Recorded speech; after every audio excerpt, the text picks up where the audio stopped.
अगर आप यूपीएससी की तैयारी शुरू करना चाहते हो लेकिन आपके दिमाग में सिर्फ एक क्वेश्चन घूम रहा है कि अभी शुरू करना लेट तो नहीं होगा ना, तो एस्पिरेंट्स इस वीडियो को एंड तक ज़रूर देखना, क्योंकि आज मैं आपको एक 17 मंथ्स का रियलिस्टिक यूपीएससी स्टडी प्लान बताने वाली हूं जो 2027 अटेम्प्ट के लिए परफेक्टली डिज़ाइन है।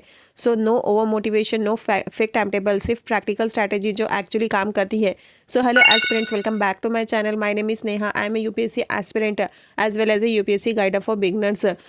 सो एस्पिरेंट्स, इस वीडियो में मैं आपको एक्सप्लेन करूंगी 17 मंथ्स का complete UPSC preparation road map step by step. So इसमें आपको सब कुछ मिलेगा, prelims plus mains plus answer writing plus revision plus test series. चाहे आप बिगनर्स हो या कॉलेज स्टूडेंट्स हो या वर्किंग एस्पिरेंट्स, ये स्ट्रैटेजी सबके लिए अडॉप्टेबल है।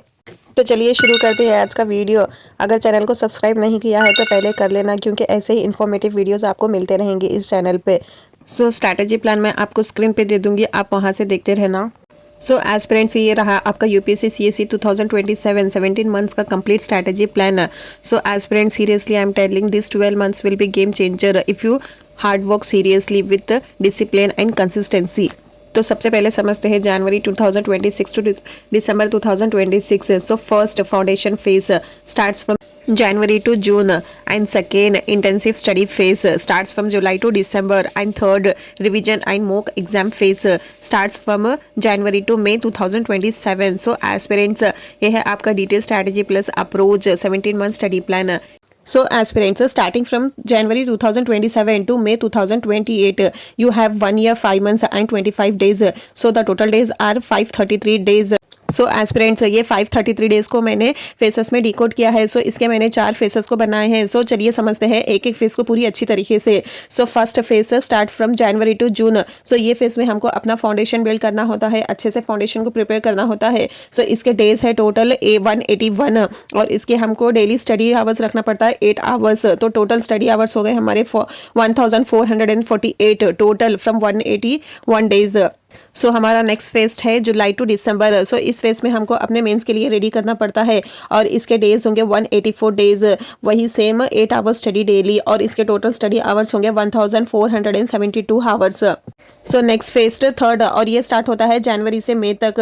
सो ये फेस में आपको सिर्फ प्रीलिम्स के लिए रेडी होना होता है। सो इसके डेज 144 होंगे और 8 आवर्स स्टडीज, और टोटल आवर्स होंगे 1152। और आप सो एस्पिरेंट्स, अगर आपके पास ये टाइम बहुत है, अगर आप इससे ज़्यादा भी पढ़ सकते हैं तो आप यहाँ से 8 आवर्स से ज़्यादा स्टडी कर सकते हैं। सो नेक्स्ट फेज स्टार्ट है फोर्थ, ये फेज स्टार्ट होता है जून टू अगस्त। सो ये फेज हमारे मेंस के लिए रेडी होने का होता है, और इसके लिए 88 डेज होते हैं, सेम 8 आवर्स स्टडी, और टोटल आवर्स होते हैं 704। सो एस्पिरेंट्स, अगर आप एक फुल टाइम एस्पिरेंट हो तो आपको टोटल 4027 आवर्स मिलेंगे। अगर आप जॉब के साथ प्रिपेयर कर रहे हो या कॉलेज के साथ प्रिपेयर कर रहे हो, तो अगर आप डेली 5 आवर्स भी देंगे तो आपको 2548 आवर्स मिलेंगे। सो एस्पिरेंट्स, मैं ये टोटल आवर्स का कैलकुलेशन इसलिए बोल रही हूँ क्योंकि यूपीएससी में हर एक घंटा इंपॉर्टेंट होता है। आपको हर एक घंटे का हिसाब रखना पड़ता है, क्योंकि आप जितने घंटे अच्छी तरीके से कॉन्सेप्ट क्लैरिटी के साथ समझ के पढ़ोगे, आपको उतना ही अच्छा रिजल्ट मिलेगा। So aspirants, first start with this 4 points. First, UPSC syllabus को अच्छे से समझ लेना, क्योंकि सिलेबस ही है जो आपको राइट डायरेक्शन दिखाता है। So second, prelims and mains के प्रीवियस ईयर क्वेश्चंस को अच्छे से समझ लेना, क्योंकि वहाँ से आपको पता चलेगा कि क्वेश्चंस कहाँ से आते हैं और कैसे आते हैं। और फोर्थ, रिसोर्स सिलेक्शन, आप करेक्ट बुक्स को सेलेक्ट कीजिए और उस पर ही स्टिक रहिए, बार बार रिसोर्स चेंज करने की मिस्टेक मत करना। Fourth, follow the time table, जो टाइम टेबल बनाया है उसको अच्छे से फॉलो कीजिए। सो एस्पिरेंट्स, आप समझते हैं फेज 1 को कैसे प्रिपेयर करना है। सो फर्स्ट मंथ है जनवरी। सो जनवरी में आप पूरा 1 महीना पॉलिटी कीजिए। इसमें आपको एनसीईआरटीज प्लस स्टैंडर्ड बुक दोनों भी करने होंगे, और साथ में आप वीकेंड में ऑप्शनल पेपर 1 भी करते जाइए, क्योंकि साथ में आपका ऑप्शनल भी प्रिपेयर होगा। और करंट अफेयर्स भी जरूर करना, डेली के न्यूज़ एनालिसिस कीजिए, और जो भी पढ़ा है उसका एमसीक्यूज प्रैक्टिस जरूर करना। सो फरवरी मंथ में आपको इकोनॉमी करना होगा, एनसीईआरटीज प्लस स्टैंडर्ड बुक, और वीकेंड में सेम पेपर 1 और करंट अफेयर्स। और नेक्स्ट मार्च में geography same NCERTs plus standard books, weekend का भी सेम रहेगा और डेली की प्रैक्टिस भी सेम रहेगी। सो अप्रैल में हिस्ट्री में आपको एनसीईआरटीज प्लस स्टैंडर्ड बुक और साथ में आर्ट एंड कल्चर सब एक साथ लेके चलना है, वीकेंड का भी सेम रहेगा और डेली का भी सेम। सो मई में आपको एनवायरनमेंट, और जून में science and tech. So aspirants, यहाँ पर मैं आपको एक बात बोलना चाहूँगी, अगर आपका सीसैट स्ट्रांग नहीं है तो मेरी सलाह है कि आप यहाँ से जनवरी से ही स्टार्ट कीजिए। डेली 1 घंटा या वैसा कीजिए, या फिर आप वीकेंड पे कर सकते हैं, लेकिन आप स्टार्ट यहाँ से ही करिए अगर आपका सीसैट बहुत वीक है तो।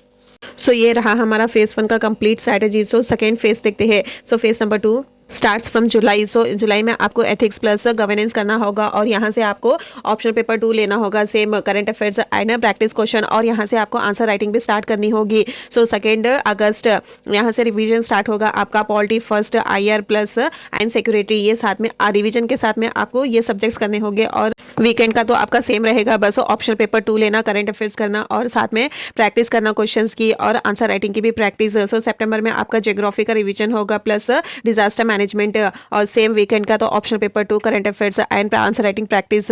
सो अक्टूबर में आपका society plus justice, so weekend का सेम ऑप्शन पेपर 2। नवंबर में आपको हिस्ट्री का रिवीजन होगा plus post independence plus whole history, so weekend का same option number paper 2। So next December economy plus agriculture, weekend का सेम रहेगा और डेली का भी सेम रहेगा। सो नेक्स्ट फेज है 3 और इसके 144 डेज होंगे। यहाँ से आपको सिर्फ प्रीलिम्स ओरिएंटेड ही करना होगा। सो ये मंथ जनवरी से स्टार्ट होगा पॉलिटी प्लस इकोनॉमी। सो यहाँ से आपको सी साइड पर भी बहुत इंपॉर्टेंट देना होगा, same current affairs, news analysis और प्रैक्टिस क्वेश्चन। नेक्स्ट आपको फरवरी में ज्योग्राफी प्लस हिस्ट्री का रिवीजन करना होगा और सी साइड नेक्स्ट मार्च में science and tech and environment, अप्रैल में पूरा रिवीजन स्लॉट 1 एंड मई में स्लॉट 2 रिवीजन सेम होगा।